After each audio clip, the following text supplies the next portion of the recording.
কালকে সকালেই আপনি সূর্যকে উঠান, তো একটা সুসংবাদ নিয়ে উঠান যে আমাদের মাথা আপনার কুদরতির পায়ে শুকরান ঝুঁকা যায়। আমাদেরকে কোনো খুশির সংবাদ শোনায় দেন মালিক। নামান আল্লাহ আমাদের তওবার বিনিময়ে যেন ওইখানে কোনো সাহায্যের ফয়সালা করেন। আজকে 3 দিন আগে ওরা নেটের ভিতরে ছাড়ছে যে আমাদের কাফনের কাপড় নাই।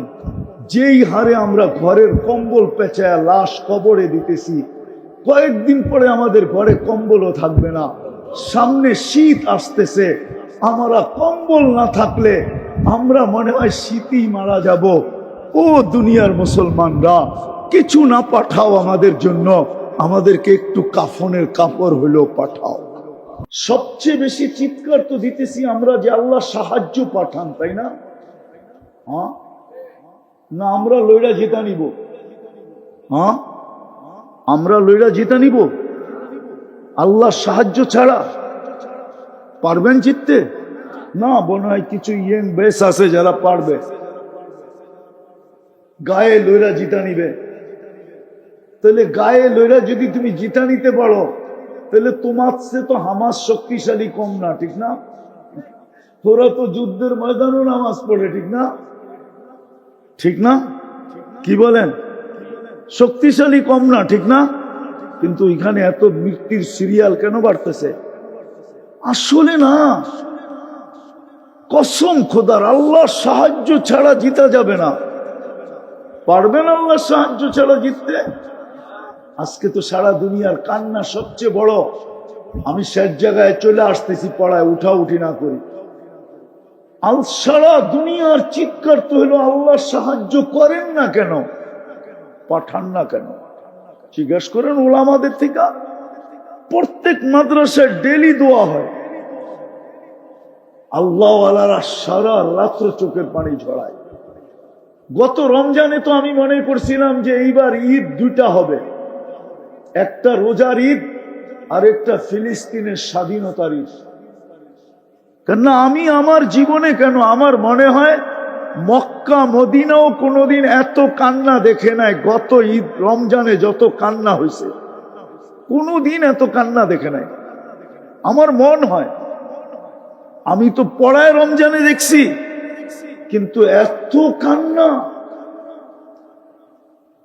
ইরাকের যুদ্ধেও আমি এত কান্না দেখি নাই।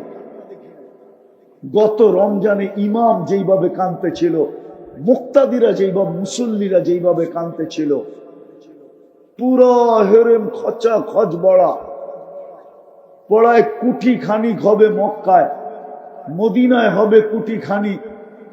দুই হেরেমে যখন কান্নার রোল উঠত, বেতেরের ভিতরে কুনুতে নাজেলায় ইমাম সালাম শেষদার থেকে উঠা যেত। হাজারো হবে আমি দেখছি চোখে, যারা শেষদায় পুরা কান্তি আছে, কান্তি আছে, কান্তি আছে, কান্তি আছে।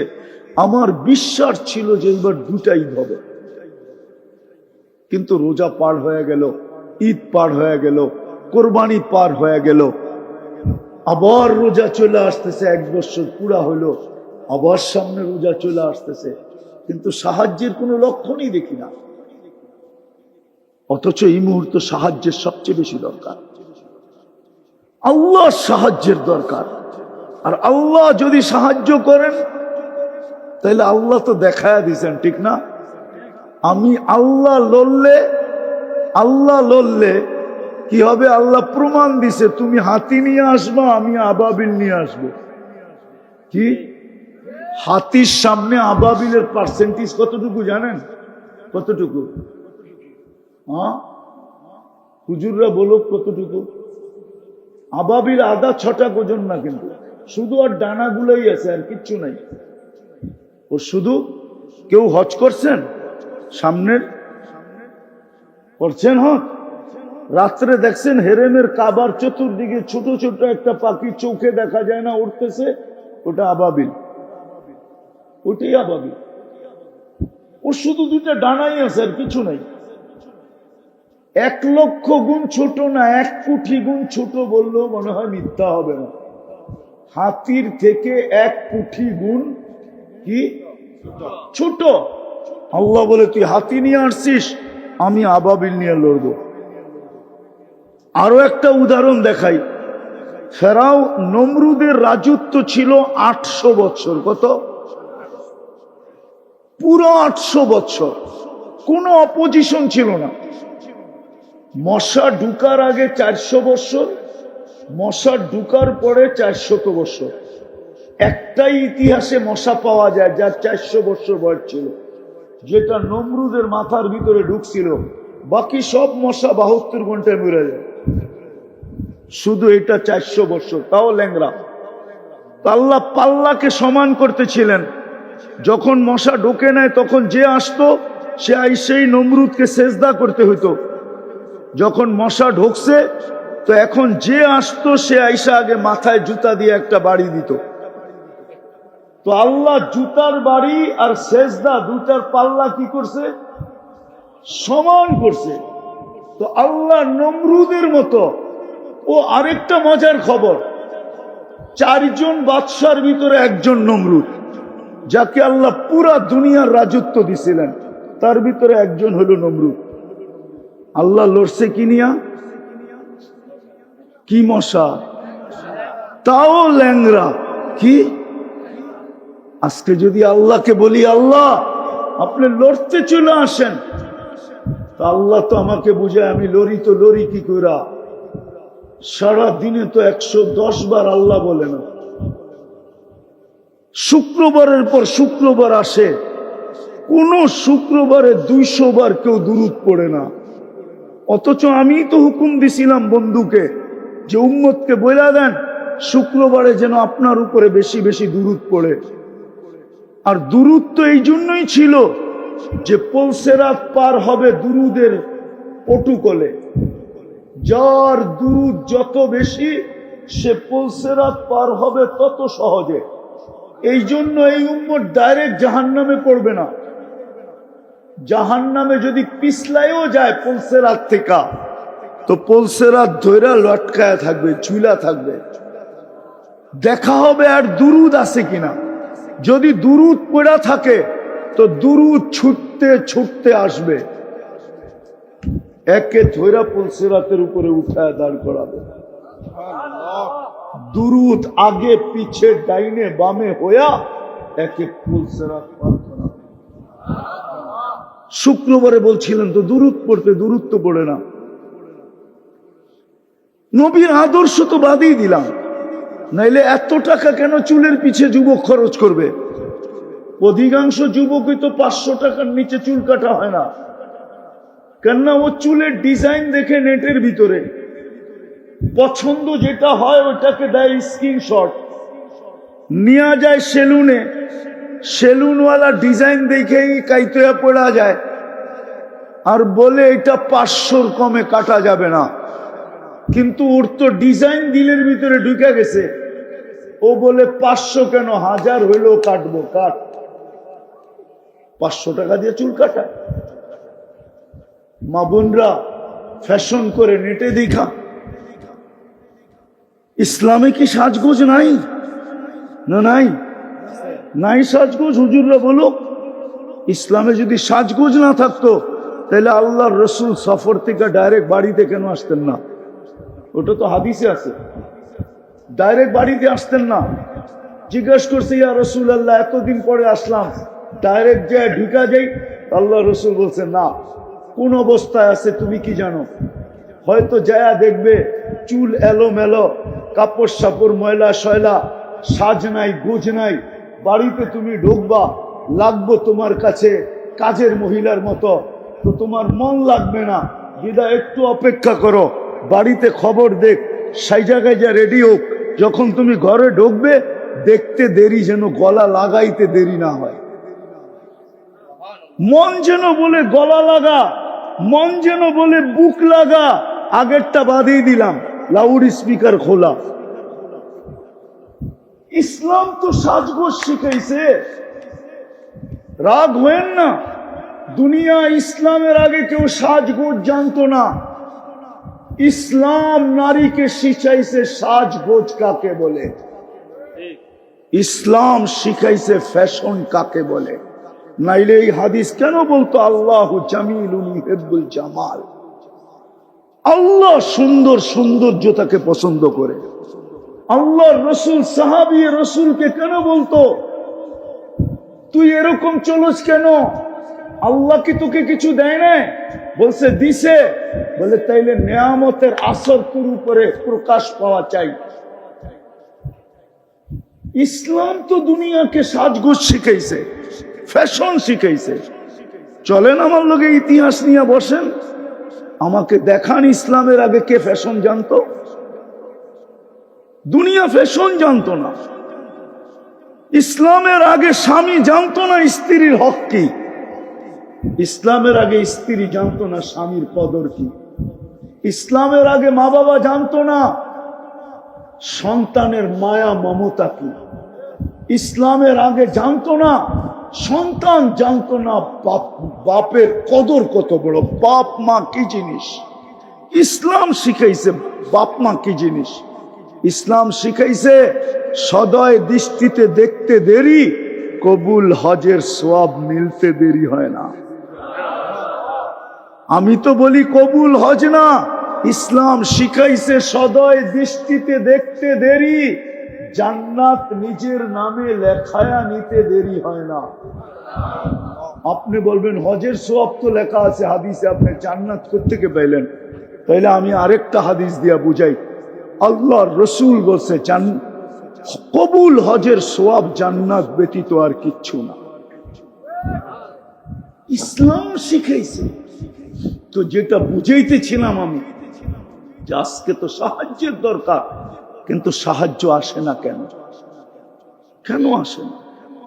একটা দিয়ে শেষ করতেছি। আসতো যদি আমরা আল্লাহর কাছে আকর্ষণের পাত্র হতাম, যদি রসুলের কাছে আকর্ষণের পাত্র হতাম।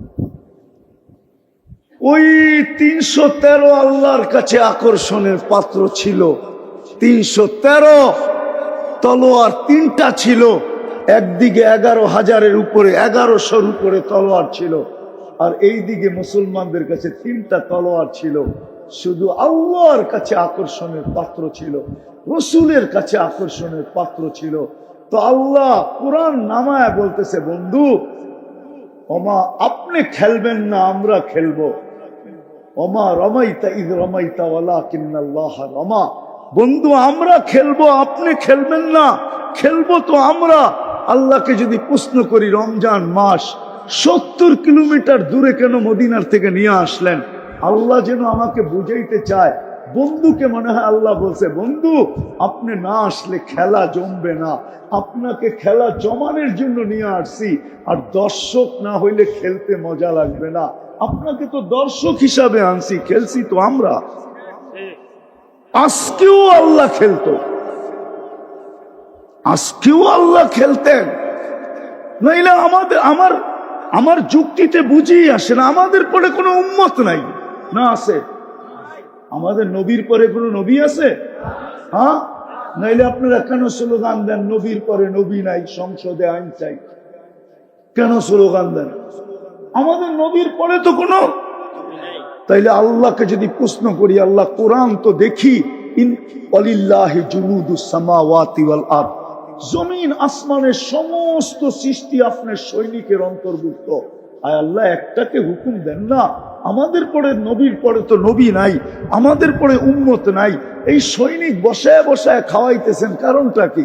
পাঠান না ফিলিস্তিন, একদলকে পাঠান, একদল পাঠাইতে তো হয়।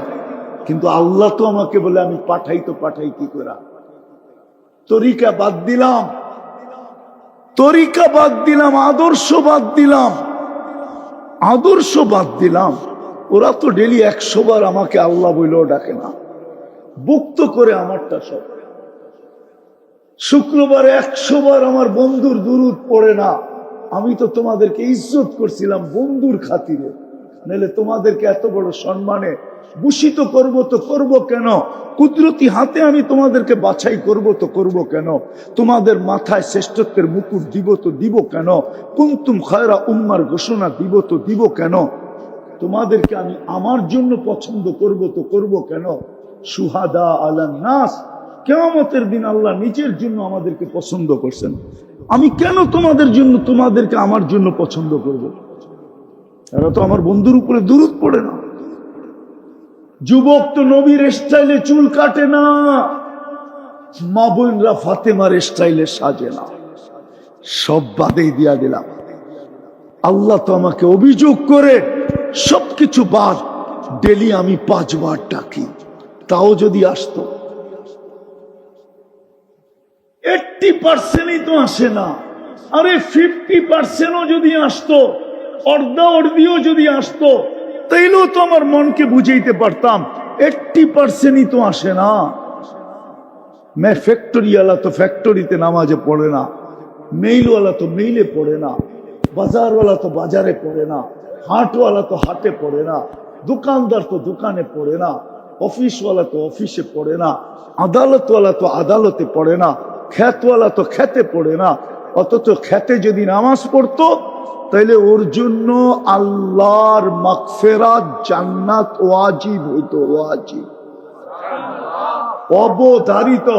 হাদিসে আছে, খেতওয়ালা যখন আজান শুনে, আর খেতের আইল বলে না লাইল বলে গাজীপুরে, হ্যাঁ লাইল ঠিক না, কোন জায়গায় আইল বলে। খেতের লাইলে যদি ও গামছা বিছায় দাঁড়ায় যেত, আল্লাহ ফেরেশতাদেরকে ডাইকা দেখাইতো, কি করে রে? নামাজ পড়ে। কার ভয়ে? আমার ভয়ে। আপনার ভয়ে? কি চায় নামাজ দ্বারা? জান্নাত। আমি ভয় থেকে নিষ্কৃতি দিলাম, ওকে মাফ করে দিলাম, জান্নাত লেখা দিলাম, তোমরা সাক্ষী থেকো। খেতালা যদি খেতে দাঁড়াইতো, খামারওয়ালা যদি খামারে দাঁড়াইতো, মা বোনরা যদি গড়ে পড়তো, বাড়িওয়ালা যদি বাড়িতে পড়তো। আল্লাহ তো ডেলি 5 বার ডাকে।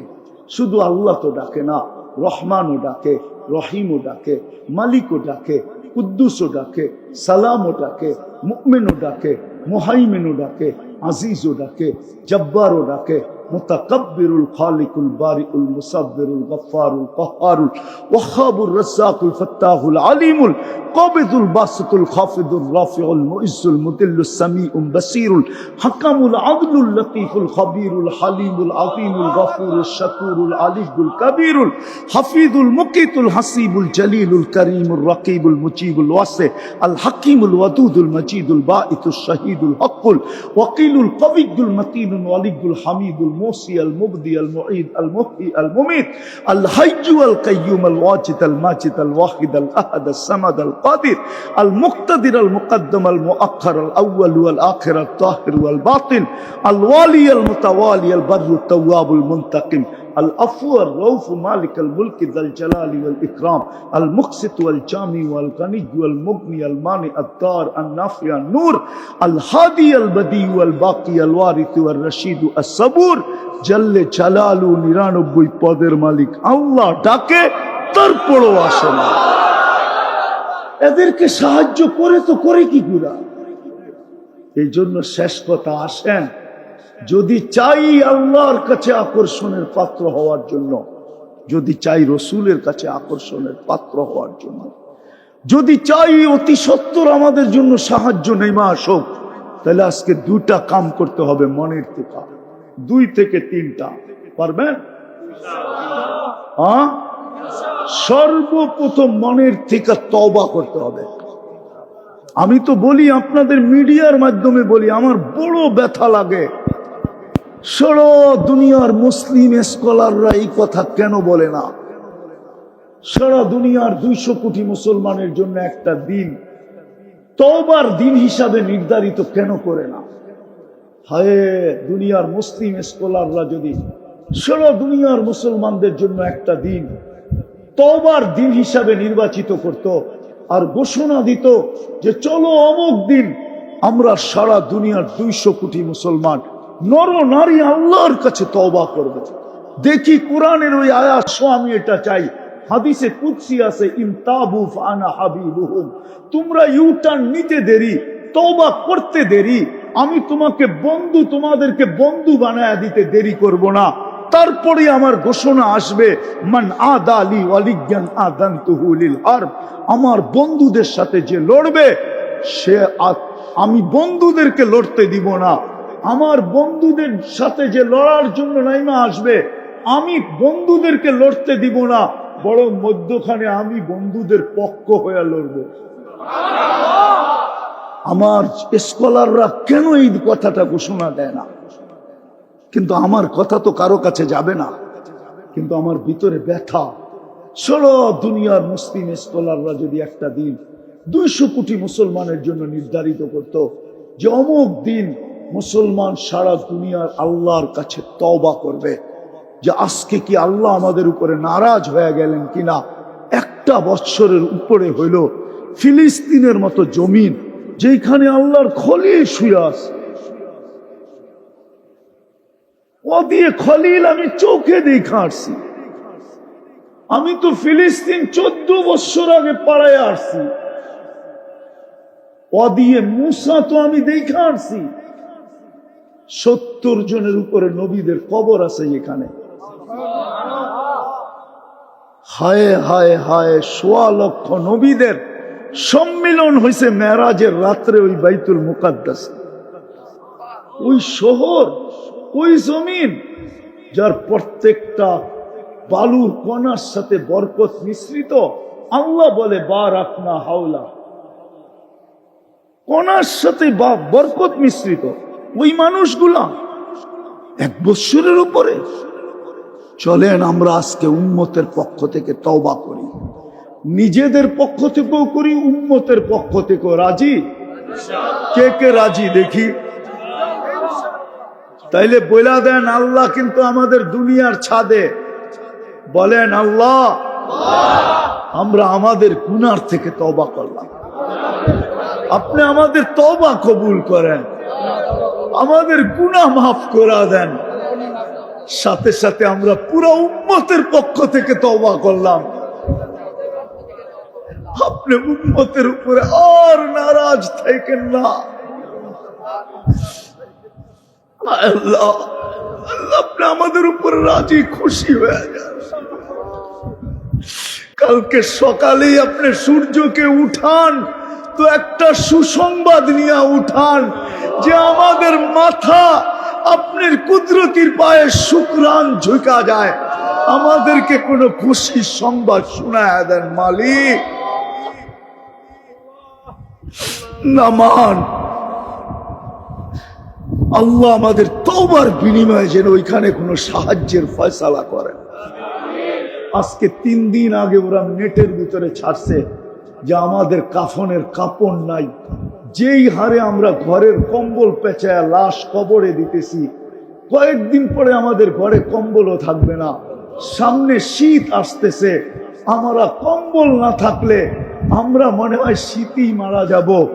ও দুনিয়ার মুসলমানরা, কিছু না পাঠাও আমাদের জন্য, আমাদেরকে একটু কাফনের কাপড় হলেও পাঠাও। নেট খুলা দেখেন,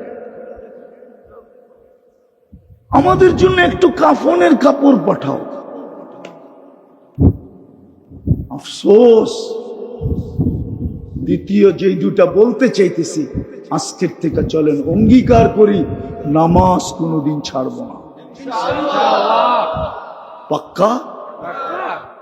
সত্য? নামান আমি এটা তো এই এলাকার নাম কি, সিঁড়ির চালা মধ্যপাড়া, ঠিক না?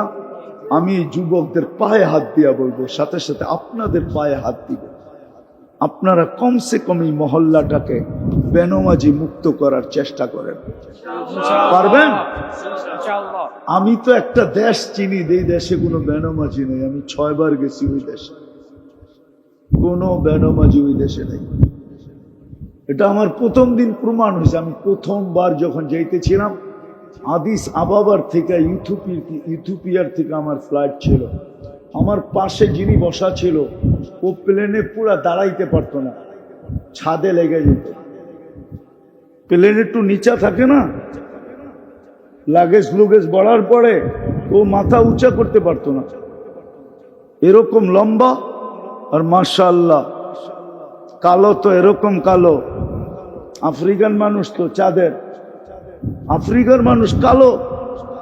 তা আমি কথা বলতে বলতে ওরে নামাজের সময় চলে আসছে, আমি নামাজের কথা বলছি, তো ও হাসি দিয়া বলে, মুসলমান নামাজ পড়ে না, তুমি এই কথা বিশ্বাস করলা কি, ধারণা করলা কি করে যে মুসলমান আর নামাজ পড়বে না? দেখলাম নামাজ পড়লো প্রথমবার। তো আমার দাওয়াত ছিল ওর বাড়িতে, তো নামাজের সময় আমি গেলাম, তো বলল চলো আগে নামাজ পড়ে নি, পরে খাবো। তারপরে আমি 6 বারে ওদেরকে পরীক্ষা করছি, বিলকুল টপ টু বাটন, প্রেসিডেন্ট থেকে নিয়া, সেনা প্রধান থেকে নিয়া, নিচের আমলা পর্যন্ত একজনও পাই নাই নামাজের আজান কানে ঢুকছে আর বলছে নামাজ আগে কাজ পড়ে। আজান কানে পড়তে দেরি, চিৎকার দিয়া উঠা বলে নামাজ আগে কাজ পড়ে, এবং নিজে ইমামতি করে নামাজ পড়ায়। কি আমি প্রেসিডেন্টকে দেখছি নিজে ইমামতি করে নামাজ পড়ায়। আর কেরাত শুনলে আমাদের দেশের কারীরাও কইব কেরাত, এত সুন্দর কেরাত, হদর এত সুন্দর পড়ে। তো মেরে দোস্ত, আমরা কি একটা ইউনিয়ন বানাইতে পারবো না? হ্যাঁ পারবো না? একটা মহল্লা পারবো না? এই জন্য বলতেছি সাহায্য ওই পর্যন্ত আসবে না। ইহুদিরা এখন একটা স্লোগান দেয়, কি জানেন? এটা আমাদের হুজুররা জানে না, কেননা হিব্রু ভাষায় দেয়, তো এই জন্য আমাদের হুজুররা এটা বোঝে না। ওরা একটা স্লোগান দেয়, ইদান নাহনু ফিল আমান দাম্মিরুল মুসলিমিনা কাইফা তুদাম্মিরু কাইফা তুরিদুনা আন তুদাম্মিরু। আমরা এখনো নিরাপদ, বিদায় তোমাদের যেমন ইচ্ছা তেমন মুসলমানদেরকে মাটির সাথে মিশাও। কেন ওরা নিরাপদ জানেন? এটা ওদের কিতাবে লেখা আছে, যেদিন পর্যন্ত মুসলমানের জুমার জামাত আর ফজরের জামাত সমান না হবে। আজকে জুমায় মসজিদ ভরা যায়, ফজরে মুসল্লি পাওয়া যায় না। শীতের দিন, বৃষ্টির দিন ইমাম আর মুয়াজ্জিন দুইজন শুধু নামাজ পড়ে। আল্লাহর ঘর খালি। ওদের কিতাবে লেখা আছে, ফজরের জামাত আর জুমার জামাত যতক্ষণ পর্যন্ত মুসলমানের সমান না হবে, সংখ্যার দিক দিয়া, মানুষের দিক দিয়া, ততদিন পর্যন্ত মুসলমানের বিজয়ের পালা শুরু হবে না। বিদায় আমরা ইহুদিরা নিরাপদ নিরাপদ নিরাপদ নিরাপদ। এই জন্য ওরা চিৎকার দিতেছে এখন, নাহনু ফিল আমান তুদাম্মিরুল মুসলিমিনা কাইফা তুরিদুনা আন তুদাম্মিরু। তোমরা এখনো নিরাপদ, যেমন মনে চায় তেমন মুসলমানদেরকে মাটির সাথে মিশিয়ে দাও। বিদায় আমি আপনাদের পায়ে হাত দিয়া বলতেছি, নামাজ পড়েন আর মহল্লাকে বেনমাজি মুক্ত করেন। যত তাড়াতাড়ি করব তত তাড়াতাড়ি আল্লাহর সাহায্য, বিজয়ের পালা শুরু হবে, আল্লাহর সাহায্য চলে আসবে। অন্যথায় আমাদের মতো মানুষ দিয়া সাহায্য হবে না। আমরা এই জন্য পায়ে হাত দিয়া বলি, ইনশাআল্লাহ পড়বেন আর পড়াবেন। কে কে করবেন এই দুটা কাজ? যে নামাজ পড়বো আর পায়ে ধরে হলো নামাজ পড়াবো। বিশেষ করে আমি উমর ইবনুল খাত্তাব রাদিয়াল্লাহু তাআলা আনহু এই সংগঠনকে বলবো যে শুধু তোমরা না, তোমরা শুধু পুরস্কার নিলে চলবে না, 40 দিনের পুরস্কার, বরং তোমরা পুরুষ 40 দিন নিজে পড়তেও হবে, আবার আরেকজনকে পায়ে ধরে পড়াইতেও হবে। যেদিন আমাদের মসজিদ ভরা যাবে, খোদার কসম, আমরা যদিও না মানি, ওরা কিন্তু এটা অক্ষরে অক্ষরে মানে। ওরা সারাদিন আপনাদের মসজিদের স্যাটেলাইট লাগায় রাখছে, আপনি জানেনও না। দুনিয়ার সারা মিডিয়া কাদের? আরে বলেন না, ইন্টারনেট কাদের? গুগল কাদের? ফেসবুক কাদের? সব ওদের, সবগুলোর হেড অফিস তেল আবিবে। সব টাকা কাঁচায় যাইতেছে ওইখানে, আর অস্ত্র কিনতেছে, আর আপনাকে মাটির সাথে আমাকে মাটির সাথে মিশাইতেছে। মুসলমান, আমি তো এই জন্য বলি, আজকে যদি মুসলমান 200 কোটি বলতো যে আমরা আমাদের নিজস্ব দেশের পণ্য ছাড়া দুনিয়ার কোনো পণ্য ব্যবহার করব না, আজকে বলুক, কালকে দেখেন দুনিয়াতে চিৎকার কিভাবে শুরু হয়, কিভাবে আপনার পায়ে ধরা শুরু হয়। দেখেন তেলের দাম কতটুক বাড়ে আপনার পায়ে মালিশ করার জন্য। কিন্তু 200 কোটি মুসলমান তো এক হবে না, আমাদের মুসলমানদের শাসকরাও তো এক হবে না। এই জন্য কমসে কম যেটা আমাদের করণীয় করা যায় সেটা হলো আমরা নামাজ পড়ব, পায়ে হাতে ধরা মসজিদ ভরব। পারবেন? আল্লাহ আমাদেরকে আমল করার তৌফিক দান করেন। ওমা আলাইনা ইল্লাল বালাগ।